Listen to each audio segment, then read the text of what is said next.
Allah, Allah, Allah, Allah, bertasbihlah alam raya Allah, Allah.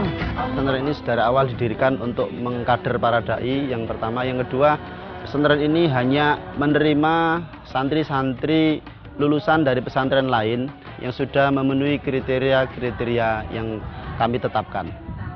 Dan diantaranya bisa membaca kitab kuning. Ku buka jendela pagi di udara yang letih, deru geram nyanyian zaman. Langit biru, awan cerah di antara bentangan pegunungan Panderman, sebuah pemandangan indah kreasi Sang Pencipta yang menjadi pandangan sehari-hari warga Kecamatan Pujon. Di antara pegunungan inilah terdapat bangunan kokoh pesantren dakwah yang telah banyak mengirimkan santrinya ke Mekah Al-Mukarramah. Inilah pesantren Nurul Haromain yang terletak di Desa Ngroto, Pujon, Batu, Jawa Timur. Didirikan pada tahun 1991 oleh Abuya As-Said Muhammad bin Alawi Al-Maliki Al-Hasani yang kemudian diteruskan muridnya Kiai Haji Ihya Ulumuddin atau yang akrab disapa Abi.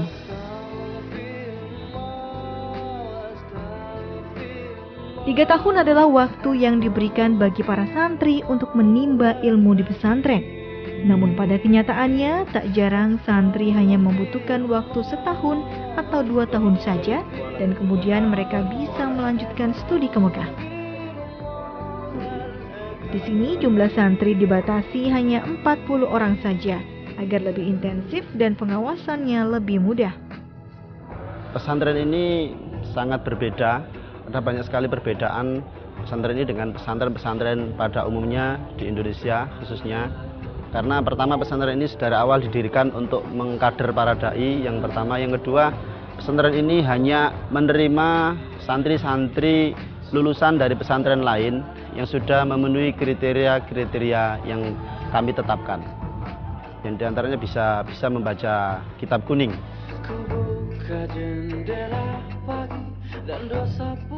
Di sini santri diajarkan untuk menjadi dai masa depan yang tangguh namun tetap humanis.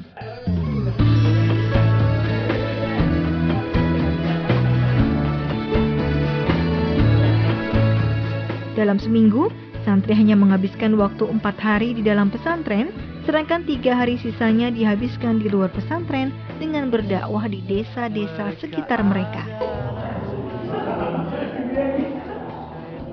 Assalamualaikum warahmatullahi wabarakatuh. Selama 4 hari di pesantren, santri diberi pelajaran berbagai kajian Al-Quran, tafsir, hadis dari berbagai ulama agar mereka memiliki pikiran terbuka. Tujuannya adalah karena santri di sini adalah dicetak untuk menjadi dai, maka dari awal mereka harus belajar untuk mencari ilmu dan mengamalkan ilmu, menyebarluaskan ilmu. Sehingga dari situlah kemudian muncul konsep bahwa 4 hari santri ngaji kepada kiai, 3 hari mereka keluar ke masyarakat, berinteraksi dengan masyarakat, sehingga dari situ mereka mengenal karakter masyarakat yang kelak ini menjadi objek dakwah mereka. Mari kita atur hawa nafsu agar hawa nafsu. Percakapan samar-samar terdengar dari ruang musola, tempat para santri biasa menggelar kegiatan rutin. Ini adalah kegiatan santri yang mendiskusikan berbagai hal permasalahan dalam Islam. Dalam forum inilah para santri bebas mengeluarkan pendapat. Perdebatan menjadi ajang diskusi bagi calon dai masa depan ini untuk memperkaya ilmu dan memperkaya wawasan. Assalamu ala asyrafil anbiya'i wal mursalin sayyidina wa maulana Muhammadin wa ala alihi wa sahbihi ajma'in. Amma ba'd. Subhanaka la ilma lana illa ma 'allamtana innaka antal alimul hakim. Rabbi shrah li sadri wa yassir li amri wahlul 'uqdatam min lisani yafqahu qawli wa saddid bihi lisani wahdi bihi qalbi bi haqqi sayyidina Muhammadin sallallahu alaihi wasallam. Fa inna asdaqal hadithi kitabullah wa khairal hadi hadi Muhammadin sallallahu alaihi wasallam. وشر الأمور محدثاتها وكل بدعة ضلالة وكل ضلالة في النار.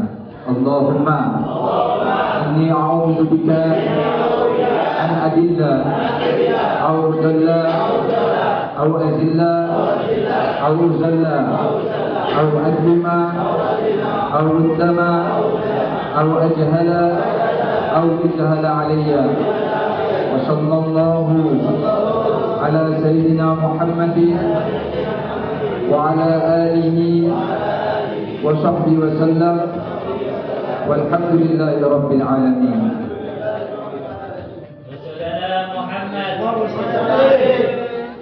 Brothers, Ustaz Shihabuddin Syifa, mata'amallah biduli hayatina. Alhamdulillah, this place we can get together. In this place we can remember, because we are now in Ramadan, and then there is Allah said in the Quran Al-Karim, I don't prepare before. إخوتي حفظكم الله سعونا لكم أصحاب الرمضان الليلة ليلة الخميس تاريخ الثامن من رمضان 1434 هجرية. المؤذن أخونا صفي الدين، أخونا زكريا النوري، وأخونا عبد الحميد. Malam tiba, sang mentari kehilangan sinarnya di antara pegunungan Kawi dan Panderman. Jika malam menjadi waktu untuk beristirahat bagi sebagian penduduk Pujon, tidak demikian dengan para santri Nurul Haromain. Setelah azan maghrib berkumandang, mereka bersiap menunaikan sholat maghrib berjamaah yang kemudian dilanjutkan dengan pembacaan aurat dan ahzab hingga isya tiba.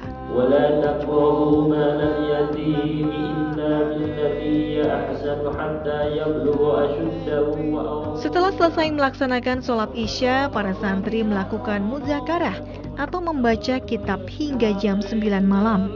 Pengkajian Al-Quran dilakukan bersama dengan Abi, sang pengasuh pesantren dakwah.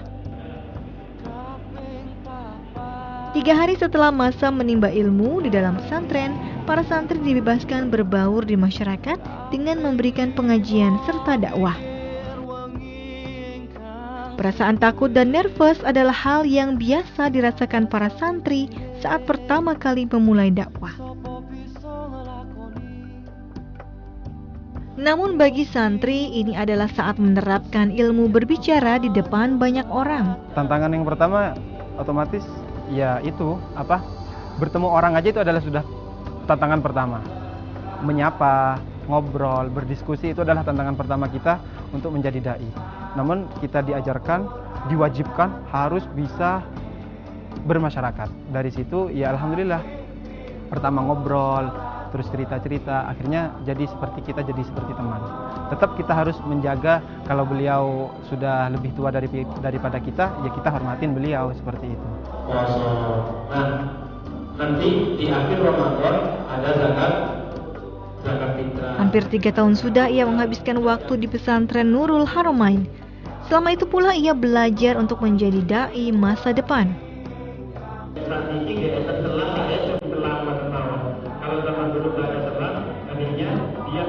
Membangun kepercayaan diri menjadi hal penting untuk bisa berdakwah di depan banyak orang. Latihan berdakwah di depan teman-teman santri adalah cara ampuh untuk membangun rasa percaya diri. Bahkan menurut Alawi, berbicara dengan sesama santri lebih sulit dibandingkan di tengah masyarakat. Tahapannya di pondok ada sendiri. Teman-teman dicoba ke teman-teman sendiri, setelah itu baru ke jamaah. Kalau menurut saya pertama lebih sulit di teman-teman sendiri. Soalnya teman-teman sendiri kan banyak menggojlok, banyak itu seperti itu. Apalagi kalau di pondok juga sama Abina. Kita kalau sholat di belakang ada guru kita, itu otomatis jauh lebih lebih demam panggung daripada di jamaah.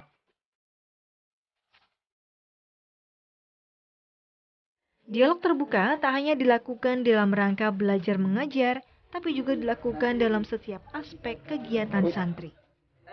Seperti saat penentuan keberangkatan santri untuk berdakwah ke masyarakat. Ustaz, dengan antum ya? Oh iya, Ustaz. Setelah berpamitan, Alawi pun bersiap mengamalkan ilmu yang telah ia dapatkan di pondok.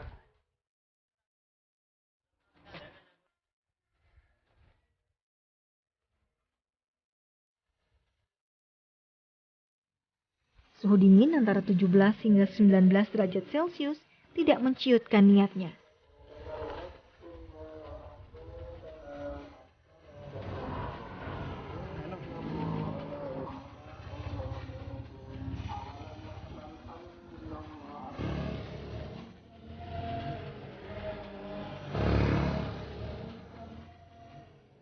Jalanan berliku dan melelahkan menjadi santapan para santri.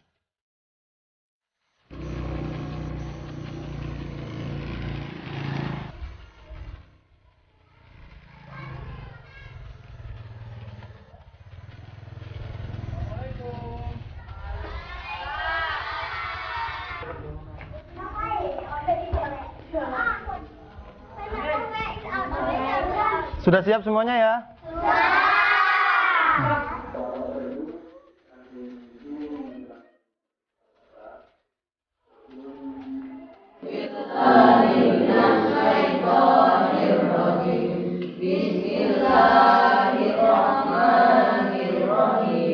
Ayo coba semuanya bareng. Tabat yada. 1, 2, 3. Tabat yada. Abi lahabin wa tab. Ma aghna anhu maluhu wa ma kasab. Sayasla naran dzata lahab. Wa imra'atuhu hammalatal hatab. Fi jidha hablum min masad. Hajabah khabatah akhobah bakhosah tasabah sajahah jabajah hasahah khotajah batasah jahahoh. Semuanya bareng-bareng baca dari abata sampai tasabah. Sekarang jadi 3 kelompok dulu. Astagfirullahaladzim. Kepercayaan diri penting agar mereka bisa mantap memberikan materi dakwah kepada masyarakat. Kesabaran juga diperoleh untuk menghadapi para jamaah yang memiliki karakter berbeda. Ikhlas menjadi kunci utama para santri untuk menjalankan niat suci mereka dalam menyebarkan ajaran agama Islam. Assalamualaikum warahmatullahi wabarakatuh. Innal hamdalillah nahmadu wa nasta'inu wa nastaghfiruh wa na'udzu billahi min syururi anfusina wa min sayyiati a'malina may yahdihillahu fala mudhillalah wa may yudlil fala hadiyalah. Inna asdaqal hadits kitabullah wa khairul hadi hadi Muhammad sallallahu alaihi wasallam wa syarrul umur muhdatsatuha. Ya alhamdulillah saged makampal malih teng mriki panggenan. Monggo kita sedaya sareng-sareng muji syukur datang Gusti Allah Ta'ala. Salah satunya keistimewaan dalam bulan puasa. Futihat abwabul jannah. Itu dilipat gandakan 70 kali lipatan. Ramadan angsal taufik saking Gusti Allah bisa mengerjakan ibadah-ibadah di bulan Ramadan dengan sendirinya kita tidak melakukan kemaksiatan. Dengan tidak melakukan kemaksiatan otomatis tidak bisa masuk neraka. Semoga kula lan jenengan sedanten saged dilebetaken surgane Gusti Allah Ta'ala.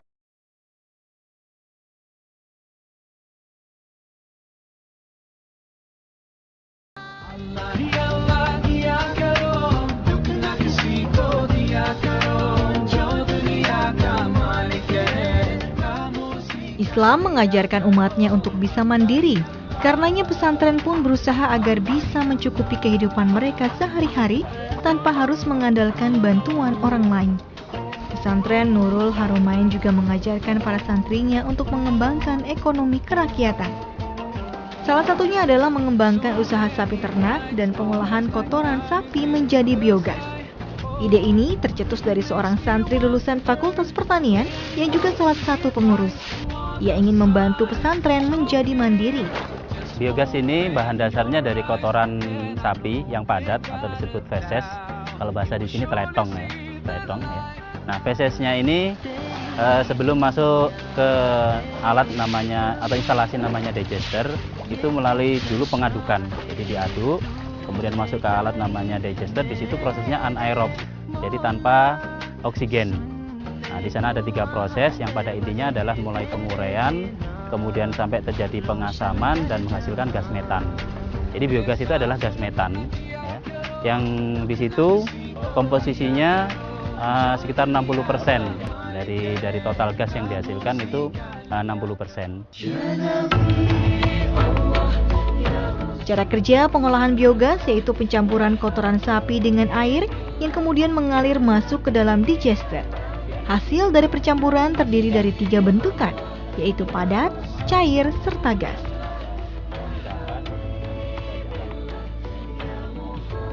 Hasil gas ini disebut juga biogas dan digunakan untuk kegiatan sehari-hari, untuk masak, penerangan, serta genset berbahan bakar gas. Namun sayangnya, teknologi biogas ini belum bisa dipergunakan secara maksimal karena terbentur dengan jumlah ternak sapi yang tidak mencukupi. Memang untuk gas ini tantangannya adalah di jumlah sapi. Jadi di jumlah sapi karena korelasinya dengan jumlah kotoran kan ya. Jadi ketika ini full, kita pernah menyalakan genset listrik pakai biogas. Dan sebagian rumah tangga memang kalau tadi ditanyakan apakah sudah memenuhi untuk seluruh pesantren, masih belum. Karena itu tadi tergantung dari jumlah sapinya. Kita baru yang sudah pernah pakai itu baru 5 KK. Baru 5 KK dari total 15 KK sekarang yang ada di pondok pesantren. Pesantren Nurul Haromain juga mengembangkan usaha air minum kemasan yang dijalankan sejak 3 tahun lalu. Tujuan awal usaha ini hanya untuk mencukupi kebutuhan pesantren saja. Namun kemudian berkembang setelah banyak jamaah yang juga ingin mengkonsumsi air produksi pesantren dakwah ini. Air heksagonal adalah air minum yang memiliki kadar oksigen lebih tinggi dari air minum kemasan biasa. Kelebihannya bisa membantu penyakit-penyakit yang ada di dalam tubuh kita, membuang toksin kotoran yang tidak terpakai dalam tubuh kita, itu bisa dibuang dengan heksagonal. Terus bisa melancarkan peredaran darah, itu bisa dibantu dengan air heksagonal karena mengandung oksigen. Dalam sehari, pesantren bisa memproduksi 40 galon dengan harga jual Rp12.000 bagi masyarakat umum, sedangkan untuk lingkungan pesantren Rp8.000. Inilah bentuk kemandirian pesantren Nurul Haromain. Mandiri dalam mengembangkan pesantren, mencetak dai masa depan yang mandiri pula.